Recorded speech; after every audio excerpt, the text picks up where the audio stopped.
আসসালামু আলাইকুম। আমাদের চ্যানেলে আপলোড হওয়া 10টি সেরা ইসলামিক শর্টস মিস করবেন না দয়া করে।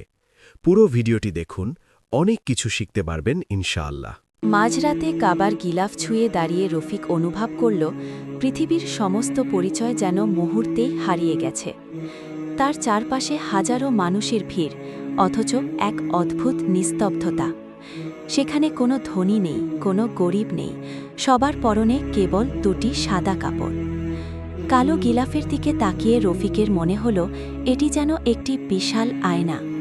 সেই আয়নায় সে নিজের ভেতরের সবটুকু অহংকার আর ভুলগুলো স্পষ্ট দেখতে পাচ্ছিল। সে বুঝতে পারল এই বিশাল পৃথিবীতে সে সাগরের একটি বিন্দু মাত্র। যখন সে ভিড়ের মাঝে মাথা নত করল, তার মনে হল পৃথিবীর সব পথ এই এক বিন্দুতেই এসে মিশেছে। জীবনের সব না পাওয়া আর মানচিত্রে আমরা হয়তো এক এক দেশের এক এক প্রান্তের মানুষ। আমাদের ভাষা আলাদা, সংস্কৃতি আলাদা, কিন্তু যখন আমরা সিজদা দেই তখন আমাদের সবার কপাল মিলিত হয় ঠিক একটি কেন্দ্রবিন্দুতে, পবিত্র কাবা। যেন এক অদৃশ্য ঈমানের একই সুতোয় আমরা সবাই একটি অবিচ্ছেদ্য মালা। এখানে এসে সব দম্ভ মিশে যায় ধুলোয়।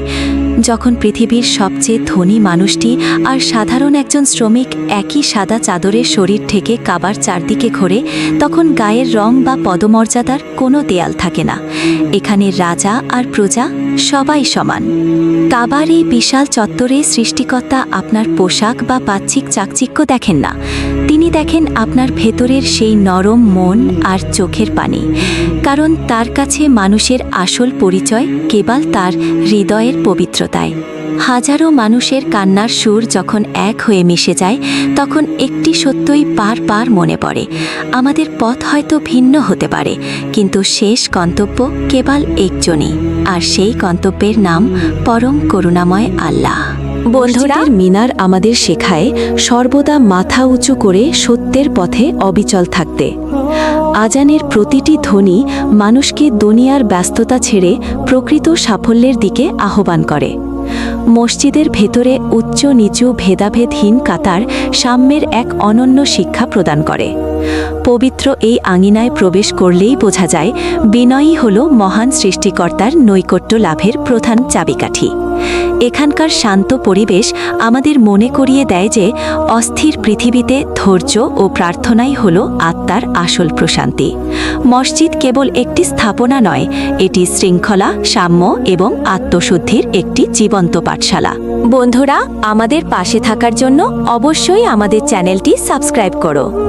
এক যুবক খুব দুশ্চিন্তাগ্রস্ত হয়ে এক জ্ঞানী মানুষের কাছে গেল।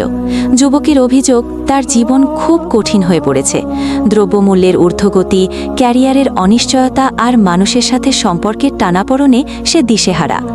জ্ঞানী লোকটি তাকে এক গ্লাস পানি আনতে বললেন। যুবক পানি আনলে তিনি তাতে 1 চামচ লবণ মিশিয়ে দিয়ে বললেন, এবার খেয়ে দেখো কেমন লাগছে। যুবক এক চুমুক দিয়েই মুখ কুঁচকে ফেলল, ভীষণ নোনতা, খাওয়া যাচ্ছে না। এবার জ্ঞানী লোকটি তাকে সাথে নিয়ে একটি বড় পুকুরের পাড়ে গেলেন। তিনি একই পরিমাণ লবণ পুকুরের পানিতে ফেলে যুবককে বললেন, এবার পুকুরের পানি চেখে দেখো। যুবক পানি খেয়ে বলল, এটা তো একদম মিষ্টি আর শীতল। জ্ঞানী লোকটি তখন মুচকি হেসে বললেন, বাবা, জীবনের কষ্টগুলো লবণের মতো, এর পরিমাণ কিন্তু একই থাকে, কিন্তু তুমি সেই কষ্টকে কতটা অনুভব করবে তা নির্ভর করছে তোমার হৃদয়ের পাত্রের ওপর। তুমি যদি নিজের মনকে কেবল একটা ছোট গ্লাসের মতো করে রাখো, তবে সামান্য সমস্যাও তোমার জীবনকে বিষিয়ে দেবে। আর যদি তোমার মনকে আল্লাহর উপর ভরসা রাখা বিশাল পুকুরের মতো বড় করো, তবে হাজারো সমস্যা এলা তোমার মানসিক প্রশান্তি কেউ কেড়ে নিতে পারবে না। সমস্যা বড় নয়, আমাদের ধৈর্য ধারণ করার ক্ষমতা ছোট হয়ে গেছে।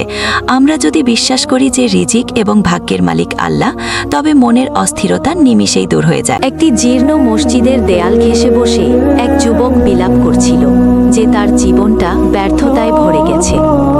মসজিদের বৃদ্ধ খাদেম তার কাঁধে হাত রেখে বললেন, বাবা, মসজিদের এই দেয়ালগুলোর দিকে তাকাও, এরা আমাদের অনেক বড় সত্য শেখায়। মসজিদের ভিত্তি মাটির নিচে লুকিয়ে থাকে বলেই ওপরের মিনারটি সগৌরবে দাঁড়িয়ে থাকতে পারে। অর্থাৎ বিনয় হল মানুষের সাফল্যের মূল ভিত্তি। এখানে প্রবেশ করতে হলে মাথা নিচু করে ঢুকতে হয়, যা আমাদের শেখায় যে জ্ঞান অর্জনের প্রথম শর্ত হল বিনয়। মসজিদের বাতি নিজে জ্বলে অন্যদের অন্ধকার দূর করে, তেমনি প্রকৃত ইবাদত হল নিজের সুখ বিসর্জন দিয়ে অন্যের উপকার করা।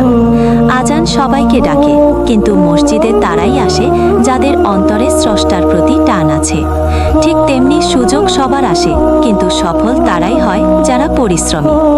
মসজিদ থেকে বের হওয়ার সময় আমরা পুরনো জুতোর বদলে নতুন চরিত্র নিয়ে বের হতে না পারলে আমাদের আশাটাই বৃথা।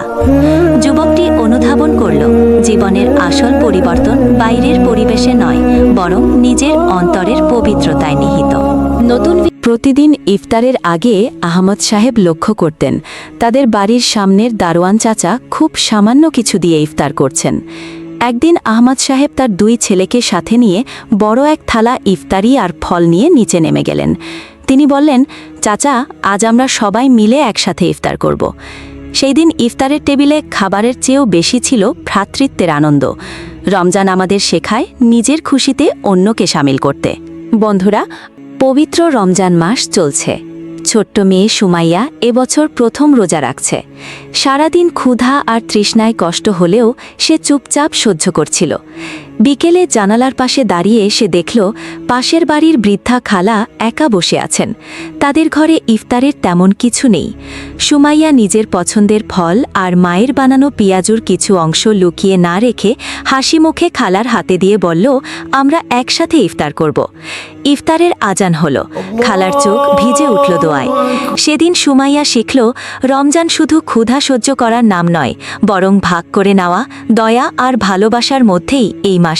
যখন পৃথিবী আপনাকে ক্লান্ত করে দেবে, তখন সিজদায় গিয়ে আপনার রবের সাথে কথা বলুন। নীরবে আলহামদুলিল্লাহ এবং আস্তাগফিরুল্লাহ পাঠ করা আত্মার জন্য মহা ঔষধ। একটি ছোট্ট উপদেশ, আজ রাতে ঘুমানোর আগে অন্তত 5 মিনিট নিজের সারাদিনের কাজের হিসাব নিন এবং সবাইকে ক্ষমা করে দিয়ে ঘুমান। বন্ধুরা, আমাদের পাশে থাকার জন্য অবশ্যই আমাদের চ্যানেলটি সাবস্ক্রাইব করো।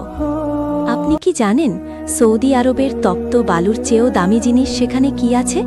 না, সেটা তেল নয়, সেটা হলো তাদের অবিশ্বাস্য আতিথেয়তা। একবার এক তৃষ্ণার্ত পর্যটক মরুভূমিতে পথ হারিয়ে ফেলেন। যখন তিনি মৃত্যুর মুখে, তখন এক বৃদ্ধ বেদুইনের দেখা পান।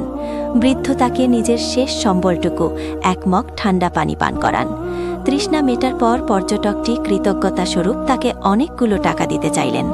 বৃদ্ধ মুস্কি হেসে বললেন, বেটা, মরুভূমি আমাদের শিখিয়েছে পানির মূল্য, আর আমাদের ধর্ম শিখিয়েছে মানুষের সেবা। জান্নাতের পথ কি টাকায় কেনা যায়? এই ছোট্ট কথাটি পর্যটকটির চোখে পানি এনে দিয়েছিল। সৌদি আরব মানেই কেবল বড় বড় দালান নয়, এটি এক বিশাল হৃদয়ের দেশ। এই গল্পটি আপনার ভালো লাগলে শেয়ার করুন। মানবতার জয় হোক। ইফতারের অপেক্ষা করছেন। আহসান সাহেব নিজের সাথে আনা বড় টিফিন বক্সটি বের করলেন। তাতে ছিল খেজুর, ফলমূল আর গরম গরম জিলাপি। তিনি হাসি মুখে খাবারগুলো বৃদ্ধের সাথে ভাগ করে নিলেন। বৃদ্ধের মুখে এক কেকে চেত্তির হাসি দেখে ওমরের মন ভরে গেল। সে আজ জীবনের এক বড় শিক্ষা পেল। আহসান সাহেব ওমরকে বুঝিয়ে বললেন, বাবা, রমজানের আসল শিক্ষা শুধু উপবাস থাকা নয়, বরং ত্যাগের মাধ্যমে অন্যের কষ্ট অনুভব করা এবং নিজের খাবার অন্যের সাথে ভাগ করা। রমজান আমাদের ধৈর্য, পরোপকার এবং সহমর্মিতা শেখায়। প্রকৃত মুসলিম সেই যে নিজের সুখের পাশাপাশি অভাবী মানুষের কথা চিন্তা করে।